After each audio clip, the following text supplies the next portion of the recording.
अगर आप भी लेना चाहते हैं देश दुनिया की तमाम जानकारी तो आज ही सब्सक्राइब करें हमारे चैनल को। साथ ही नीचे दिए बेल आइकन को जरूर दबाएं ताकि हर अपडेट आप तक पहुंच सके। नमस्कार, साक्षी न्यूज नेटवर्क पर आप सभी का स्वागत है। कश्मीर घाटी में 24 घंटे के भीतर दो बड़ी आतंकवादी वारदातें तब हो गई जब केंद्र शासित प्रदेश जम्मू कश्मीर के हालात का जायजा लेने के लिए विदेशी राजनयिकों का प्रतिनिधिमंडल 2 दिवसीय दौरे पर है। शुक्रवार को श्रीनगर में पुलिस कर्मियों पर आतंकवादियों ने घात लगाकर हमला किया, जिसमें 2 पुलिसकर्मी शहीद हो गए। आतंकवादी कपड़ों में हथियार छिपाकर लाए थे और उन्होंने पुलिस वालों पर अंधाधुंध फायरिंग शुरू कर दी। सीसीटीवी फुटेज से आतंकवादियों के चेहरे पहचान लिए गए हैं और उनकी तलाश में सर्च ऑपरेशन छेड़ दिया गया है। रिपोर्टों के मुताबिक श्रीनगर में उच्च सुरक्षा वाले हवाई अड्डा मार्ग पर बगत इलाके में शुक्रवार को आतंकवादियों के हमले में 2 पुलिसकर्मियों की मौत हो गई। शहीद पुलिसकर्मियों की पहचान कांस्टेबल सोहेल और मोहम्मद यूसुफ के रूप में की गई है। पुलिस के एक अधिकारी ने बताया कि आतंकवादियों ने दोनों पुलिसकर्मियों को बेहद करीब से गोली मारी। श्रीनगर में पिछले 3 दिनों में यह दूसरा हमला है। इससे पहले आतंकवादियों ने बुधवार को शहर के उच्च सुरक्षा वाले दूरगंगा इलाके में एक रेस्तरां मालिक और उसके बेटे को गोली मारकर घायल कर दिया था। इस बीच घाटी में आतंकवादियों के हमले के बाद सुरक्षा बेहद कड़ी कर दी गई है। दूसरी ओर जम्मू कश्मीर के बडगाम और शोपियां जिलों में मुठभेड़ की अलग अलग घटनाओं में 3 आतंकवादी मारे गए और 1 पुलिसकर्मी शहीद हो गया। अधिकारियों ने बताया कि आतंकवादियों के छिपे होने के बारे में गुप्त सूचना मिलने के बाद सुरक्षा बलों ने बडगाम जिले के बीरवाह इलाके के जानीगाम गांव की घेराबंदी कर तलाशी अभियान चलाया। उन्होंने बताया कि तलाशी अभियान के दौरान आतंकियों ने सुरक्षा बलों पर गोलीबारी शुरू कर दी, जिसके बाद मुठभेड़ शुरू हो गई। मुठभेड़ में 2 पुलिसकर्मी घायल हो गए। उन्हें उपचार के लिए एक अस्पताल ले जाया गया, जहां एक ने दम तोड़ दिया। अधिकारियों ने बताया कि शोपियां जिले के बडगाम में एक अलग मुठभेड़ में सुरक्षा बलों ने 3 आतंकवादियों को ढेर कर दिया।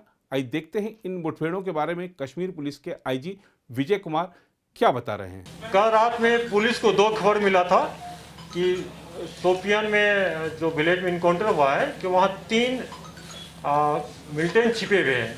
उसके बाद पुलिस सीआरपी आर्मी मिलकर कॉर्डन डाला। कॉर्डन डालते डालते फायरिंग शुरू हो गया।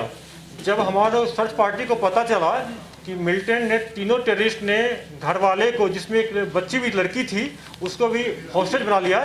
फिर ऑपरेशन को हम लोग रोक दिए 3 घंटा के लिए और पूरा प्रयास किए गाँव वाले की मदद से तीनों को अर्ली मॉर्निंग 5:30 बजे घर से निकाल लिए। जब तीनों को निकाल लिया गया सिविलियन को, उसके बाद फिर को इनकाउंटर रिज्यूम हो गया। उस दरमियान में गाँव वाले से हम लोग मदद किए कि इसको सरेंडर करने के लिए, सरेंडर करने को बिल्कुल राजी नहीं हुआ। फायरिंग शुरू हो गया और फायरिंग के दौरान तीनों टेररिस्ट लोकल टेररिस्ट हैं, अलबदर से ताल्लुक़ रखते हैं, तीनों मारा गया, जिसमें 2 AK-47 एक पिस्टल मिला है। दूसरी बात है कि बडगाम डिस्ट्रिक्ट के जहाँ बीरवाह वाला ऑपरेशन की बात है, हम लोग को खबर मिला था कि उसमें एक फॉरेन टेररिस्ट है, एक यूसुफ कांतु जो LAT का कमांडर है, 2 मिलिटेंट घर में है। उसके बाद आर्मी की सहायता से हम लोग कॉर्डन डाल लिए और सीआरपी भी पहुंच गई।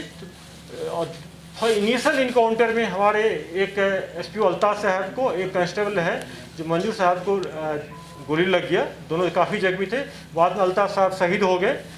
और जब अर्ली मॉर्निंग में सर्च दोबारा किया गया टारगेट हाउस को, तो पता चला है कि घर वाले ने बोल दिया कि इसमें 2 मिलिटेंट था, एक को गोली लगा है, एक को बाजू में, एक को कंधा में गोली लगा है, दोनों भाग गया। उसके बाद हम लोग डॉग स्क्वाड को लाए और ब्लड ट्रेल को फॉलो करते करते कि आगे 2 किलोमीटर आगे दूसरा गांव है जिसको कॉर्डन कर रखे हम लोग। अभी सर्च जारी है और अभी देख रहे हैं इसको हम लोग, और टेक्निकल सर्वाइलेंस भी कर रहे हैं। और चूँकि ये अंधेरा बहुत था उस टाइम में, इनिशियल फायरिंग कॉर्डन में, जैसा आप लोग सब जानते हैं, इनिशियल कॉर्डन और सर्च जो होता है बहुत डिफ़िकल्ट होता है।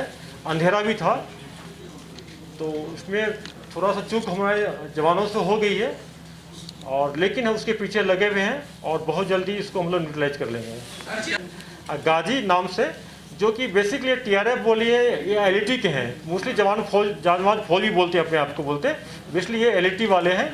और जो गाजी जो है साउथ कश्मीर का, उन्होंने इंस्ट्रक्शन दिया था कि चूँकि फॉरेन डेलीगेट आ रहा है तो तुम उस जगह अटैक करो कि जहाँ ज़्यादा न्यूज बने और जो उसके आसपास हो। कृष्णा ढाबा को चूँकि पहले भी रिकॉर्ड कर चुका था, और जैसा हम सब जानते हैं कि किसी भी स्ट्राइक के टाइम में यहाँ पर दुकान खुला रहता है, काफ़ी टूरिस्ट वहाँ पर जाते हैं, लोकल लोग वहाँ पर जाते हैं पूरा। तो जानबूझ के एक इंटेंसली इस टारगेट को चुना गया है इसका एक मकसद ये भी हो सकता है कि चूंकि ये जो दुकानदार थे ये जम्मू के हैं, हिंदू कम्युनिटी से बिलोंग करते हैं, हो सकता है कि इसका जम्मू में रिएक्शन हो और इसका कुछ ये चाहता है कि डिस्टर्बेंस हो, कम्युनल हार्मोनी भी डिस्टर्ब हो।